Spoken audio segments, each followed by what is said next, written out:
All right, this is going to be part 2, and I cannot help but to start with another view of this special chair. I love it. These were a bunch of plants that we had when we got home from my niece Miranda's wedding, and we didn't have anywhere for them to live, so I organized them around this little extra chair and added some bird cages. I think it turned out great. But now, and I did not, I'm running over a plant. I did not introduce this. It's not blooming right now yet, but this is a pot I planted up last year, overwintered it in the garage. This is ginger, so we should have some really cool blooms to show you soon. All right, I'm gonna come down here. Maybe we'll show you these. This particular raised bed doesn't look that great, but I put in it's mostly new dahlias. But I see we've got an elephant in the ear in there, some random lantana, and autumn joy, but that's all right. Everybody's got to park somewhere. This is my succulent raised bed. You can see it's directly on the concrete, so it doesn't get extra water from the ground. And I've got all sorts of different succulents in there waiting for permanent locations. But I actually chose not to dig these up because I thought it was looking really nice for the tour. So for right now, we're just gonna leave that way. This next raised bed just has continued to do really well. Trying to find the right angle. So it's some Nepeta. I think it's Walker's Low, but I'm not sure. I'd have to find a tag. But I had 3 extras, or 4 extras, I don't remember. I had some extras and stuck them in there. And then I found these red hot pokers, Nophofias, at Lowe's, and they were such a cool, vibrant color that I was like, I have to have these. There, you can see the color a little better on that one. But when I got home, I had places for them, but then I thought, wow, they would look so cool popping up out of this pot, out of this purple catmint. So, yay, there we go. We got some purple catmint there. I guess, well, I'm gonna just rotate around this way. Ooh, so we can start over here at the beginning. So this bed we built last summer. This was the first of this series of beds. We've got some Limelight Primes here in the front. You can see in the front towards the road. Behind those, on the other side of the fence, are some roses that my friend Robin gave me. We pulled these out from beside her deck. She didn't want them anymore. And I have made a hedge out of them and love them. In the bed here, in the front, I've got some iris. We have some grass. I've got a couple hardy geraniums. We're finding what's gonna work here on the front of the border. There are encore azaleas. I've got a big elephant ear in here, but it's mostly about the hostas and the hydrangeas. This is a big hydrangea bed. So this is a little baby I got this year. We're keeping it in a pot to try to keep it watered. All these hydrangeas I got last year are coming back slowly. We're hoping to keep enough water to them. Like this one right here struggled like crazy last year. So we'll see. May have to replace it. That's okay. I got another baby here that's about to do its second set of blooms. In the back, we've got some really cool Gatsby pink oak leaf hydrangeas that started blooming already. Excited about those. So this bed is really pretty. Oh, here's another shot of these flowers. I'm excited about it. It really is beautiful, but you can tell under the roots of the tree, there's quite a bit of competition, and we're just working on it. So I made this little path recently because I put this bench up here. This is a butterfly bench. I think it was actually from Temu, which is sort of crazy. You know, sometimes this stuff is good, sometimes it's not. Next to it, I've got a pot of snow and summer jasmine, which I've got to say, we have them in the ground and in pots. To me, they do way better in pots. So I've got to find a better pot for it, but it's in that pot.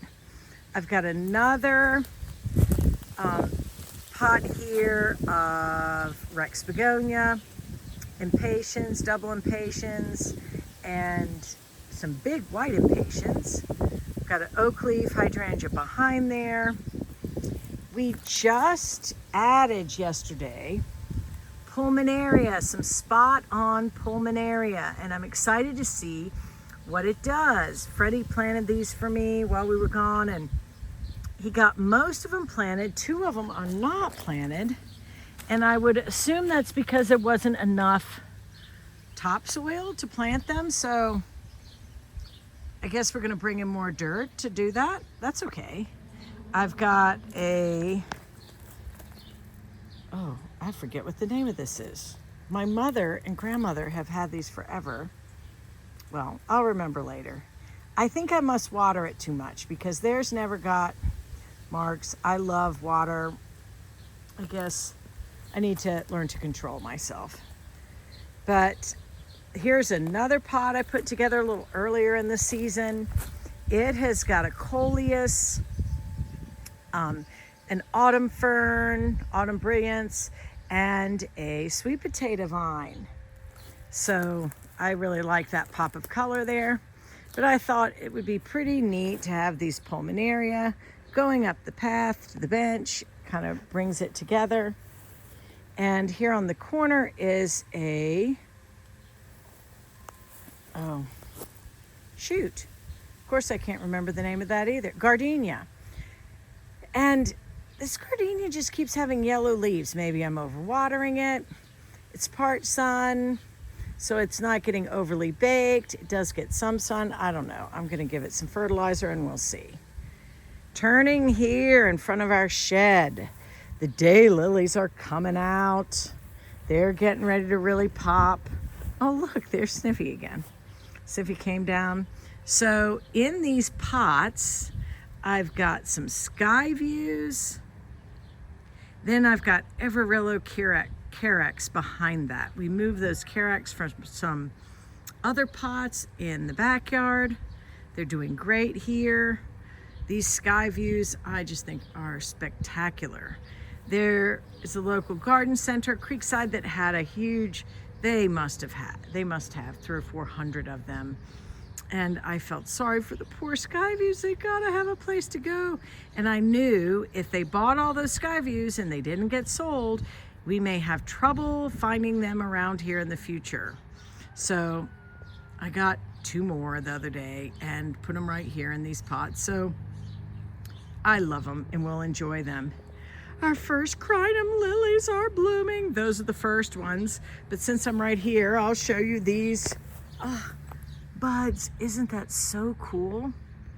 So these are lilies, you know, like old-fashioned lilies that I bought from Southern Bulb Company, and I am so excited. They look so good. Of course, daylily time is upon us. And look at that beauty right here. We have daylilies all throughout the garden. I have quite a huge daylily collection, and I love it. It's like my favorite time of year. There's another crinum that has not started blooming, Pugster purple. And here is the crinum that is blooming first, and look at that. Isn't it Spectacular. Look at the curly leaves. It doesn't even look real. I am amazed. I think this variety was called Milk and Honey. But how do you you couldn't leave that baby out in the cold. So we bought these last year. They came as bulbs. We planted them. They did not bloom last year, but it was later in the season. It was not their fault. But this is worth the wait. All right, so here is our sunbed. I've got a new red bud right there. Hearts of Fire, I think is the name of that one. We have had butterfly weed blooming for quite some time. I've got some creeping phlox in the front. That's probably the last bloom we'll have. This second layer right here is this hardy plumbago. And it's got a little blue flower that's just starting. I've got some spigula, little redhead. It's having a hard time with the dogs, to be honest, but we've got some blooms here. It may not survive. I hate to say that, but the dogs are just destroying it. Some Stokes asters, the white ones are blooming right now. May end up just adding some more purple ones. I've got some lantana, Miss Huff, that came back from last year that's coming up. I've got a bunch of hardy hibiscus back there that hasn't cracked any color yet.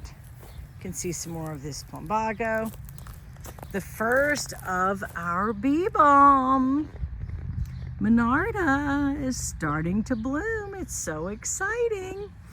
We've got a few different kinds of Monarda here. We have some Joe Pye weed in the back. We've just got a lot of stuff going on. Aren't these so cute? Aren't these so cute? I forget the name of these. I think they're lavender bubbles. They're alliums. So they're in the onion family. They're not supposed to be eaten by deer or rabbits. We don't really deal with that in this particular yard here.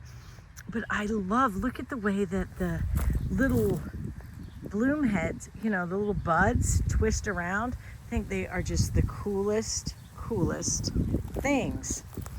And I'm gonna come back here. Look at that. Look at that. And show this guy. Oh, that bloom. My friend Valentina, who's a horse friend, moved to a new place, and one of her clients gave her this hydrangea as a gift. And Valentina had it in a pot. I think it stayed in that pot for a year. My dear friend, Susan Miller, was out there with her daughter Ella, and Susan saw it and she kept watering it and she repotted it, and it limped along for a whole year because I saw it in that pot last year. Well, this spring it was doing poorly, and Susan was there and Valentina was there, and they said, can you just take this home? And I did, and I repotted it and fertilized it, and just recently we planted it over here, and it's blooming. So I'm so excited about that. Some of my black elephant ears, these overwinter in the garage, and then I replant them. We have a bunch of hydrangeas in here. Oh, see there, Brunnera? Hydrangeas. I guess this bed has hydrangeas, hostas, and Brunnera mostly. Everillo carex is our edging. I just think that shot of chartreuse is beautiful. There's our little dancing fairy. I think she's so pretty. Most of these hydrangeas that we planted last year, one died, But the rest have come back. They're just not very big. They're not very big yet, but that's okay. They're growing and they're green. This is a Tough Stuff Aha. We got this recently. It looks like I need to water it again this morning. Of course, you know when you first plant hydrangeas, they suck water like nobody's business. And this one was a little wonky looking, as you can tell. The shape is a little wonky. But I grabbed it, and I just think these blooms are perfect. I'm trying to find you a fresher set of blooms, because they're kind of star-like, and they have these little blooms in there. Aren't they cool? So we're coming on down, and I see we have a car here. We'll have to see. This is our dry creek bed, complete with fish. I'm gonna see who this is so we can see if we have to stop. I don't know, I don't see them. But wherever we have like a runoff, like where the water naturally runs, we've been putting these rocks, these creek rocks, and then I have these ceramic fish that go in there. So, yay, it makes it fun. All right, this sunbed has taken a lot of work this year, a lot. It is getting fuller now, and hopefully we're gonna settle on some things here. In the back, I'll start from the back, we have some purple, some really nice blue butterfly bushes blooming. I had to replace one that died last year. I replaced it last fall. All of them are doing great this spring. Second row are encore azaleas, and we had moved 3 from somewhere else to here. They were looking a little peaked, and I bought 4 more to add in between those that are all doing well. In the meantime, I guess last year, where I had those 4 new ones, in those spots I had put some Miss Huff lantana. Well, the lantana came back, so they're kind of in the same spot. Lantana and and azaleas. We're letting them do that. I'd also stuck some mums in here that we had in pots that needed something to do. They were at the end of their pot life. They kind of came back, so it's a little mishmash there. In the very front, last year we had planted some thyme and some Angelina sedum, sedum Angelina. Some of that has come back, some of it didn't. So this spring I got some Roxanne, hardy geranium. We stuck those in. They were looking really pitiful. So then I went to the store to get something else to put there, some vinca or something, and it was recommended to me to get these sun patience. And so, sun patience would make these big plants. So I bought sun patience. Well, those sun patience have been hard to keep alive because they take a ton of water. But now we had several days of rain last week, and now we've had some heat to get everybody standing up, and now all the stuff is doing well. So we've got these sun patience. You'll see there's an Angelina, there's a sun patient, there's a hardy geranium, sun patient, little Angelina, then some thyme, and some hardy geranium, sun patient. That actually looks like lemon coral sedum there. Hardy geranium, a tiny bit of sedum, sun patient. So you can see how it goes. So we're going to let everybody just sort of knock it out here and just enjoy that it's not a barren landscape like it was before. Here are butterfly bushes. Aren't they doing great? It's early for butterfly bushes, and then lantana, and it's early for lantana too. But it looks really great. So now we get here to the end where we have been doing some big work too. we've obviously got some Helen von Stein lamb's ear in the front.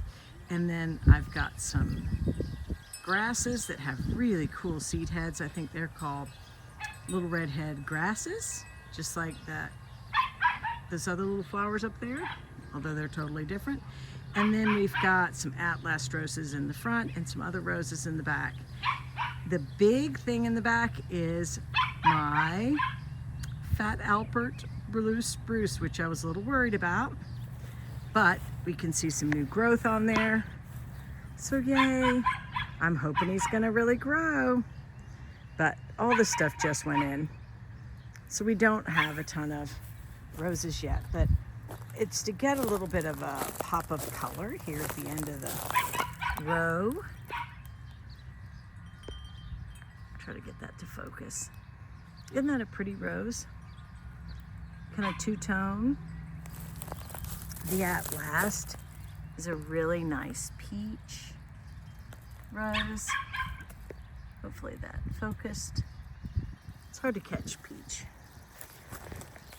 So around the corner, around this corner, this bed has just some nice blanket flower in the front, some more moved encore azaleas behind it, a really big pretty hardy hibiscus, some more butterfly bushes that are just starting to get some color. Coming to right here to our beautiful fairy-tailed bench. I just love it. Next to it is a hot blonde Japanese maple, and by our flamingos we've got flock of flamingos penstemon. Aren't they so pretty? I love them. On our bench, this bench came from my friends at Fairy Tale Farm. I've got that hat is blown glass. This side, some more flock of flamingos, penstemon, Everillo carex. Oh, and on the left there, that is a sun patient, still standing. And that darker penstemon is a flock of parrots. But on this little bench here is a book, but that book is like a vase. It's ceramic, Alice in Wonderland, and a little food there. And I just think all that stuff is so cute. This is our Alice in Wonderland area. Behind there, we've got a big hydrangea, Pinky Winky. So coming around this end, another sun patient, rhododendron. I've got a variegated hydrangea, climbing hydrangea on the bottom of this tree that died. Under our fairy tale tree, we have pots for birdhouses hanging from the branches. But look at all the plants. The plants are looking great. In this bed, we have all these little concrete figures from Alice in Wonderland. And I spent the winter painting them each individually, and then we brought them out here and put them together. On the tree here, we have a sign. I'm not crazy. My reality is just different from yours. So I may hesitate. Well, we'll try to keep going and see how long this gets. We'll see. So coming around the corner, we've got more Alice in Wonderland. Another dry creek bed with some fish that my neighbor and good friend Tammy gave me from her mother's garden in Washington. There's ceramic fish. The plants all under here are a combination of hostas, heuchera, some holly ferns, some Lenten roses. Over here we've got another Japanese maple, elephant ear. In those pots, I've got bleeding heart, autumn fern, heuchera, variegated ivy. There's a pieris. We have a pieris over here and a pieris over there. But it's all coming together. Now this little spot is a cool spot. These are Alice in Wonderland benches. I painted those pots that those cypress are in. My friend that helps me with the garden, Freddie, found those benches on Facebook Marketplace, repainted them and gave them to me. The pillows are from Temu. The rug came in, it was from Temu, and it showed up the wrong color, but poof, I was like, I'm just gonna use it in the Alice in Wonderland area, and it's perfect. The table is from Amazon, and the tea set here, the teapot and the cream and sugar are from my grandmother's. The teapot is my grandmother Ellen Cannon, and the creamer and the sugar thing are from my grandmother Charlotte Clark. So that's really cool to have them down here. The arbor back here was an arbor that Tammy suggested to Tommy to get for our wedding, but we never got it put together. And when Freddie went to put it together this winter, not all the pieces were there, like really not all the pieces. So Freddie, thank goodness Freddie tried to do it, because we would have killed each other trying to figure it out, because it wasn't all there. Freddie put it together. We ended up putting it right here. I had this window. I've had this window for several years. Didn't have a place to use it. It went perfectly with the colors. I've got a wind chime right behind there. It's just great. These funny little, the funny little colored flat plants down here at the bottom, Tommy got me the other day. They match these color scheme perfectly. These pine trees, these sort of pom-pom pine trees, came from S&K. They gave them to me. They had been there for years in ball and burlap, and the burlap had disintegrated, and they just needed a home. And I brought them home, potted them up, and they're thriving. So now, coming around this corner, again, part of our Alice in Wonderland theme down here. We've got a little pond. Around the pond, we've got some other figures from Alice in Wonderland. A Mad Hatter, an Alice, a caterpillar, the Cheshire Cat, all surround our little pond. I really wanted a pond because I wanted tadpoles. I want to really encourage the wildlife and the frogs to come so that they can eat my slugs and all kinds of, we created a whole ecosystem here. So that's our pond. The rocks around the pond came from Tommy's childhood home. His dad went down to the river and helped us get them. So cool. The tree back there behind it is a purple ghost.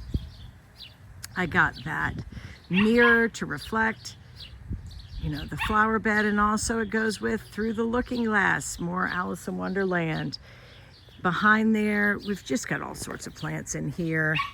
Obviously a geranium there. We've got a hydrangea, panicle hydrangea. I've got, dahlias, lantana. There's some rose campion that we just planted. Just all kinds of stuff. Blanket flower. There's a bunch of butterfly. There's a bunch of milkweed here. And, do I see? Oh no.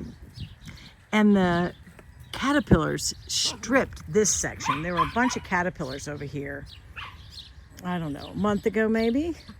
And I don't see any today. But they came in with a vengeance and took it all down. I see it's growing back. Joe Pyeweed in the back, and some salvia that I grew last year that I stuck here to see if it would come back. It did come back. Most other things from last year didn't come back that I stuck over here, but that did, so I was excited. We've got some other salvia there. It's kind of going out of flower. But here is our last big piece of Alice in Wonderland. Isn't that so cool? It's the bed. So at the beginning of Alice in Wonderland, her father is reading her a bedtime story. So having a bed in the garden only made good sense. This bed came off Facebook Marketplace. I was getting another bed for something in the backyard, and this one was there too, so I got it. those giant flamingos. The flamingo connection with Alice is during her dream in Wonderland. They're playing croquet using flamingos as croquet mallets. So we've got our flamingos. I've got this pot here. It's got a little weed. Is a white rabbit. So it gives a nod to the white rabbit in Alice in Wonderland. But I am just thrilled with how this turned out. And in this bed, we have a bunch of different things. I've got the catmint in the back to be up, kind of like the pillows and the pillow shams, the top. Our comforter is made out of mostly petunias. There is Super Petunia Vista bubblegum, jazzberry, and silverberry. There are some pink verbena. You can see here in the front, kind of wanting to come over the edge. And I did plant some zinnia seeds in there that are starting to come up and do something. So we've got a cool mix of plants and colors in here, and I just love it. I think it's turned out amazingly well. On each side, we've got Rose of Sharon. We've got some blanket flower in front. We've also got some dahlias. The dahlias haven't done as well there as I expected, but that's okay. And I guess we'll just come around here. You'll notice that on the fences, we've got a bunch of signs. We've got Alice in Wonderland signs. And we've got a bunch of, some repeats here.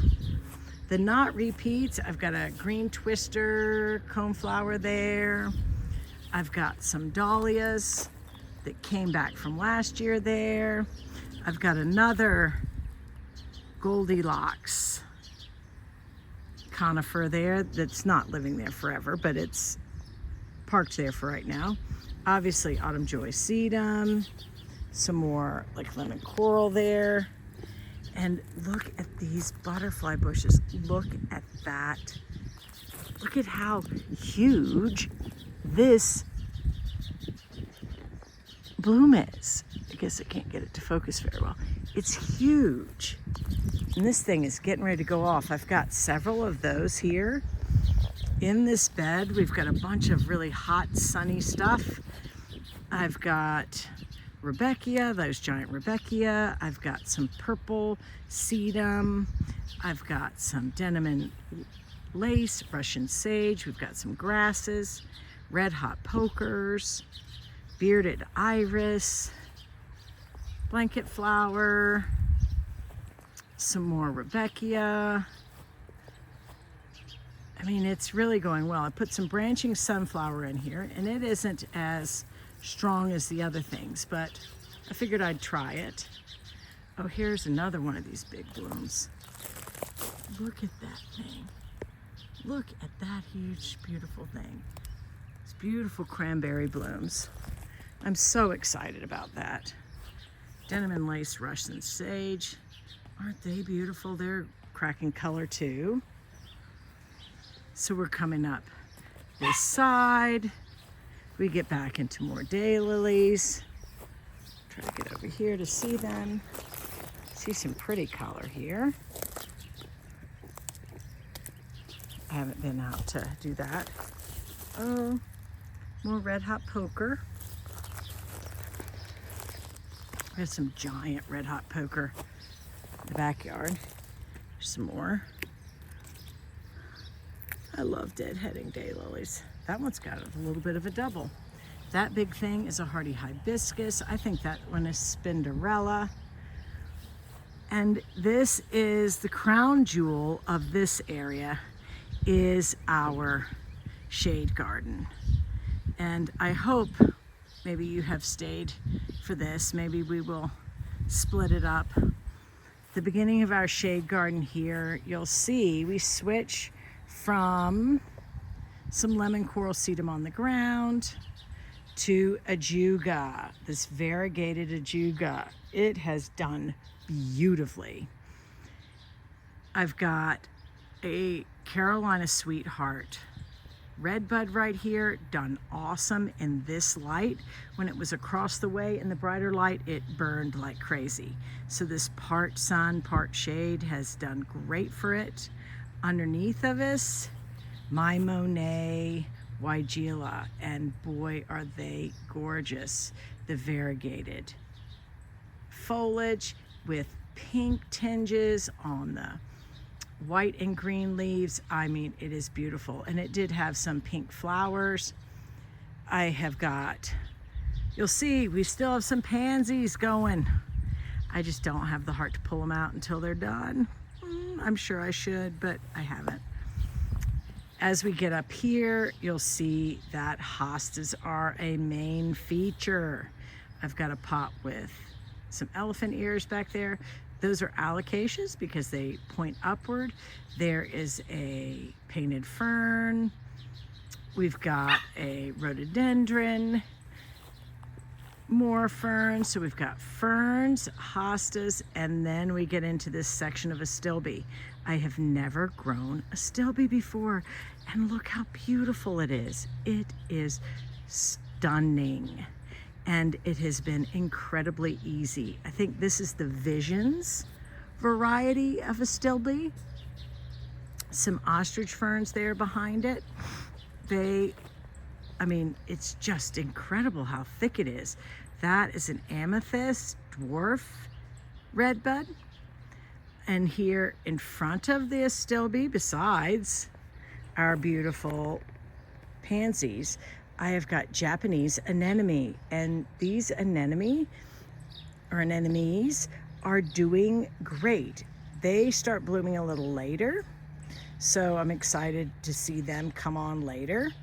And in the midst of all that, this little pink that you see, these are bleeding hearts, and they're this new variety of bleeding hearts from Proven Winners called Pink Diamonds. I bought some last year to just try them out. It said they could do full sun. Normal normal bleeding hearts are shade only. But these literally do sun, and they bloom all summer long. I mean, all summer. So I have loved these. I put in some columbine, which is Aquilegia. They were on clearance at Lowe's.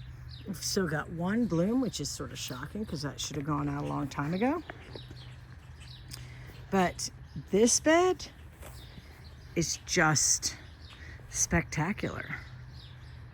It deserves its own tour. So we're here at the end of our side yard tour. I hope you are enjoying it. Just know that almost every one of these hostas was given to me by my mom or a friend of mine. I mean, it's crazy. A lot of these ferns I dug up, like those ferns there in the middle in the back, dug up at my friend Melissa's.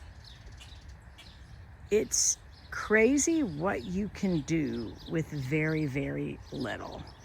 So I'll leave you with this. I'm gonna try to go get the backyard. I just think it's stunning.